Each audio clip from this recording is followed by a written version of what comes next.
Okay, now we're going to put the eyes in. I'm going to use a little bit of water and the rubbing alcohol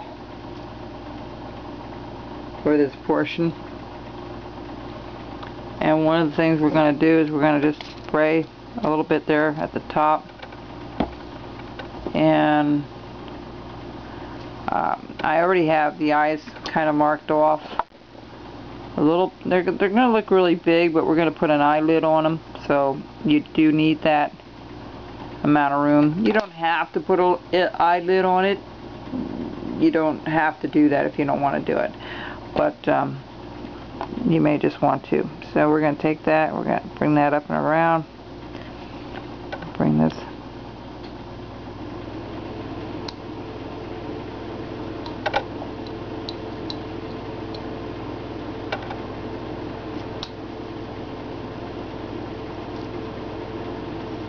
Alright, now right there in the corner, okay, in the corner you want to make a little bit of a triangular cut and cut that out.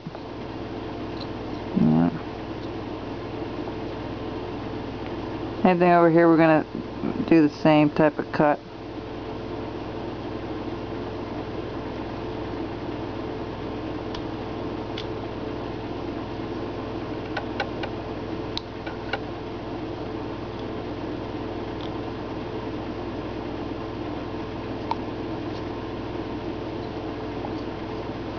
Again, in the corner there, if you cut those out, the eye will look a little more rounded. Alright, so there is his eye. Now, if you want to put the eyelid in, it's pretty simple. You just make a line going across, and which I'll do here in a second. Let me just see if I can. Let me see this back here so I can see it a little bit better.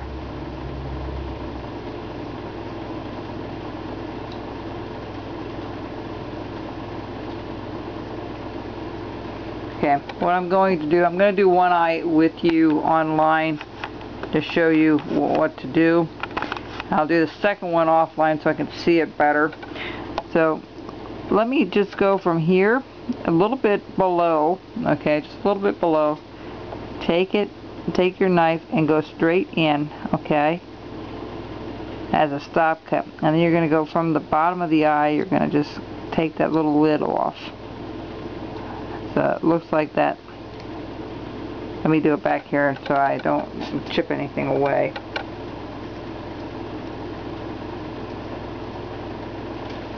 There you go. That's the eyelid. Okay. I'm going to do the same thing to the other side. I think I can do this online. Roughly the same area. You're going to go straight across. And then you're going to come up and you're going to just take the tip of your knife and just do a little bit of a little V cut underneath it. Okay, and there's your eyelid. I think that looks nice. Let me clean it up from back here for a second.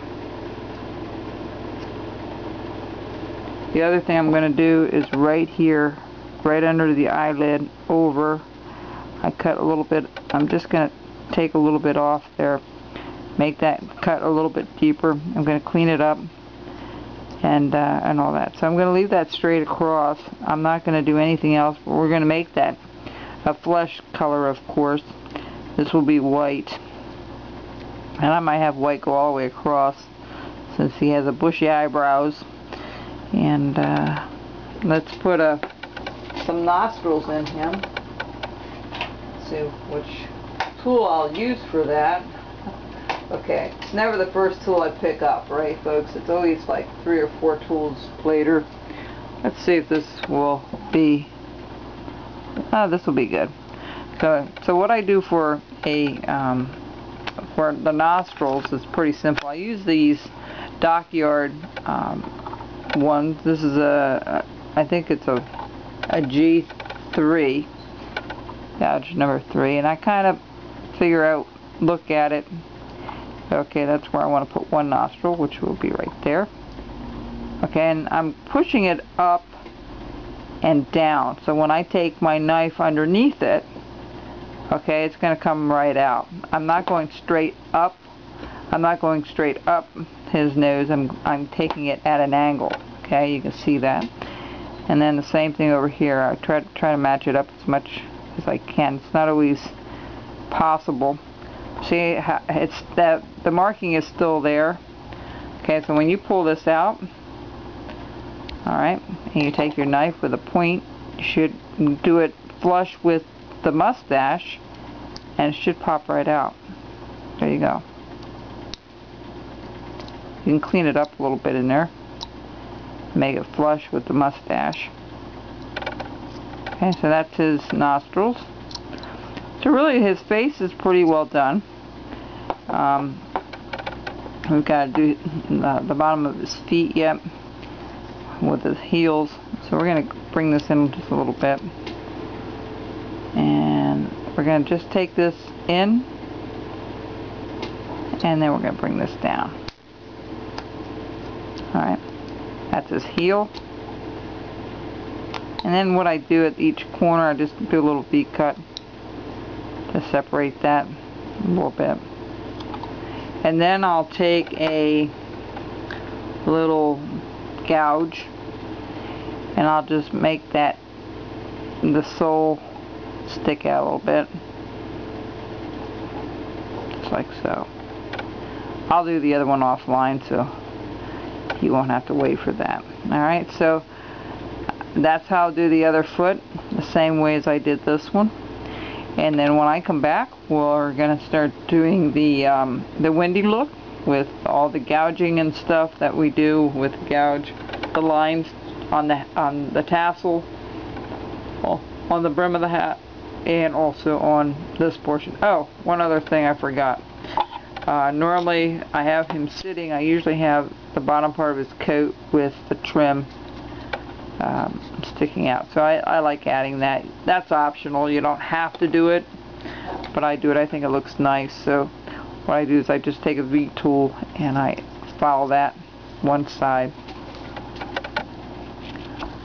And notice how I'm holding my thumb against it. Try to keep your hand away from it. Make sure you have your gloves on. Remember, the carving gloves will not protect you from stabs, okay? If you stab yourself and you have a glove on, it may not be as severe as without it, but I always recommend for beginners to wear a glove, alright? I'll make that very clear.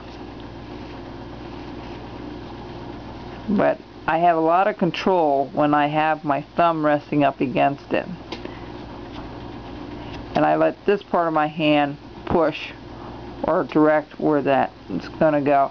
So when I usually do this, I go back again like I did with the hat, go back with the knife and do a little cut right at the V cut there, because the V cut is not a true corner. I mean, not a absolute, it has a little bit of a curvature to it, so this will just make it a little more distinctive, you know, that line, that separation a little more crisp, if I could use that word. Alright, so that's what he looks like so far. When I come back, I will have his other foot done, and I'm going to clean him up a little bit on the back here. I'm going to clean this up a little bit, and I'm going to round off the edge here. I'm going to go a little bit deeper here and there, you know, undercut it a little bit further, make that a little bit deeper, because if you don't make that deep enough, you're not going to be able to round it off. And then we're going to go back and we're going to put all the little lines all over it. Okay, so we'll be back.